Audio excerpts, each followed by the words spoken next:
Donald Trump চায় না যে বিশ্বকাপে কোনো মুসলিম দল জিতুক আর মুসলিম দল কোনো বিশ্বকাপ জিতুক।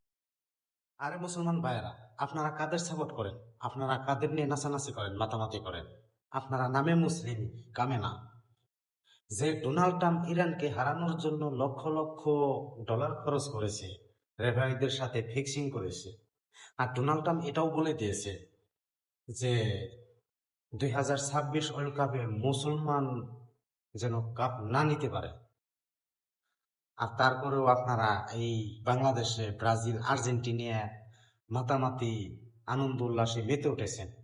নিজের বাংলাদেশের পতাকাকে তলে ফালিয়ে আর্জেন্টিনার পতাকা টানাইতেছেন, ব্রাজিলের পতাকা টানাইতেছেন। তাহলে আপনারা বুঝেন যে আপনারা কি করতেছেন। ভাবতে বড় অনেক কষ্ট লাগে যে আমরা নামে মুসলিম কিন্তু কামে না। শেষ পর্যন্ত তিনটি ম্যাচে ইরান ড্র করেছে এই রেফারির কারণে। আজকে 2টি গোল দেওয়া হয় নাই, রিপিটও করা হয় নাই, ম্যাচ পুরাটা ফিক্সিং করেছে। আর যে ইরান একমাত্র আল্লাহ ছাড়া কাউকে ভয় পায় না, মুসলমানের জন্য সে যুদ্ধ করেছে।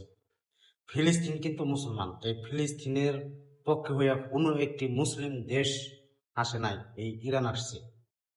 পুরা আমেরিকাকে দেখিয়ে দিয়েছে যে ইরান হচ্ছে বাপের বেটা। আর আমেরিকার গোলামি কিন্তু ইরান করবে না, আপনারা একটা কথা মাথায় রাখবেন। তারপরেও আপনারা বোঝেন না। আমরা আছি কি ইহুদি খ্রিস্টানদের পাঁচাইটা বিজনেস ব্যবসা এগুলো নিয়ে লিপ্ত আছি। তা আপনারা কি ভাবছেন? আপনারা সময় এলে করে হিসাব দিতে হইব, আল্লাহর কাছে হিসাব দিতে হইব যে মুসলমানের সাপোর্ট না করে আমরা কাফের ইহুদিদের সাপোর্ট করতেছি, তাদেরকে মাথায় দিলে নিতেছি। তো এই বিষয়টা আপনাদের হয়তো কলিজায় লেগে যেতে পারে, আসলে কথাটা বাস্তব। আপনি মুসলমানকে সাপোর্ট করেন, খেলা হোক যে কোনো বিষয় হোক মুসলমানের পাশে দাঁড়ান। আর এর পরিবর্তে আপনারা কাফের ইহুদিদেরকে আনন্দ উল্লাসে মাতিয়ে তুলছেন, তাদেরকে মাথায় বসিয়ে দিচ্ছেন।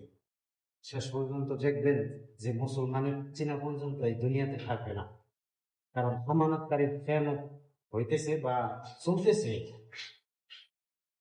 আপনারা সময় আছে এখনো, ঠিক হয়ে যান। ব্রেকিং নিউজ, ইরানের সাথে যেটি ম্যাচ আছিল আর রেফারিকে ডাইরেক্ট হুমকি দিয়েছে ডোনাল্ড ট্রাম্প যে যেভাবে হোক হয়তো হারাবে না হয় ড্র হবে, ইরান যেন জিততে না পারে। আর এর অনুপাতে রেফারি তার মতো কাজ করে ফেলেছে। তিন